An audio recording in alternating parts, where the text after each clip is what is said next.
have a new album coming out? We just kind of forgot how to write songs and just went back to learn how to write songs and found out. It took us about 2 years, but there's some good songs. You look lovely in bed, by the way, Paul. Oh, thank you. I'm sure you do. Now, what sort of things have been inspiring you for this new album? Well, right now it's you all the way. I don't know. It's a collection of songs. It's kind of like maybe like an old Beatles album was. There's no one point of view on the record. There's 11 different songs, 11 different points of view, and it's kind of all wrapped up in America, or a place very like America, and the good and the bad that lies in that continent. I don't know. I don't really, I haven't listened to the record that much myself since we just finished it. But, so I might be able to answer the questions a little clearer in a few months, but I'm very pleased with the record. I think we all are. Now, you're working with Eno again? Yeah, Brian Eno and Daniel Lanois, the same two guys that we worked with on The Unforgettable Fire. What is it you like so much about working with them? What do they add, do you think, extra? Danny's a good cook. Danny's a good cook? Yeah, he's a great cook. Brian's a great pool player, I must say.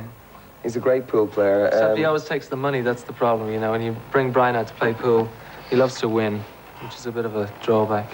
Ed, you've just been doing the soundtrack for a movie called Captive. Yeah. Was that one of your ambitions to do that?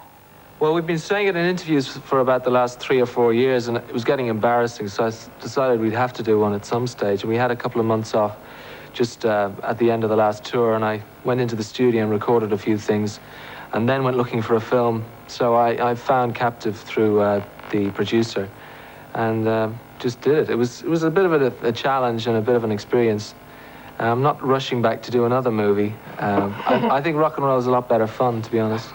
What's the problem when you're doing a film soundtrack? Do you have to things like ding, ding, ding, ding, lots of that? Brilliant. Do that again, Paula. That was fantastic. All right. Don't answer that then.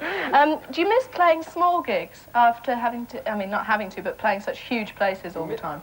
We miss playing gigs at the moment.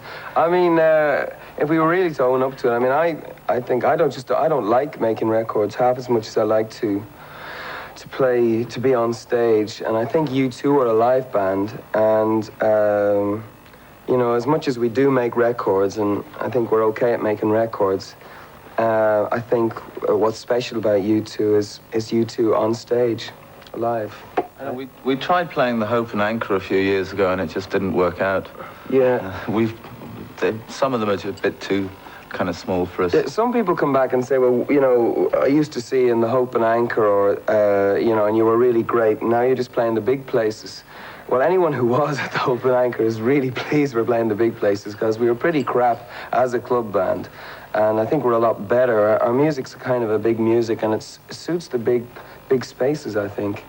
Actually, we should take this opportunity to say that there's been an announcement in the English press about some shows in Wembley, but in fact, they're not the only shows we're doing in England. We're doing shows in Scotland, shows in Wales, shows in the north of England, indoors and outdoors. So we're actually planning a really comprehensive English tour, probably our most comprehensive for the last 3 or 4 years. And that should be, when is that? What's the dates? Anyone know? I don't know the dates at all, but I think sometimes during the summer. Yeah. Some people might be a bit cross for us saying that on this program live, but I'm sure they'll excuse us, because I think we might as well say to everybody that is what's planned. So. Now, a lot of people probably think of you as kind of a bit of a mystical group. Got a bit of a mystical vibe, hey? Yes, do you think that maybe you are a bit sort of closet hippies? Actually, I think I should...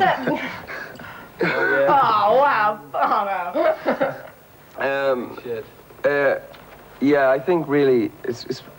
I don't know. The whole thing after 1976, my record collection just began in 1976. And, I grew up on music like Jimi Hendrix Experience or Janis Joplin and stuff, but they weren't my records. The first records I bought were, Patti Smith records or Clash records. And I think that U2 has the anger of what came after 76, but I think there is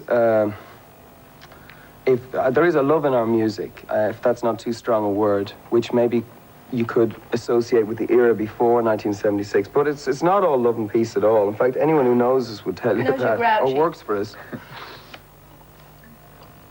You there? Yeah. Sorry. Can you, as your earpiece? Anyway, now that you've shut up for a minute, I have to say bye-bye. But it was really nice to talk to you, and we'll see you again. Yeah. Okay. Take Thanks. good care. Thanks for talking to us. Paula. God bless Paula. Bye.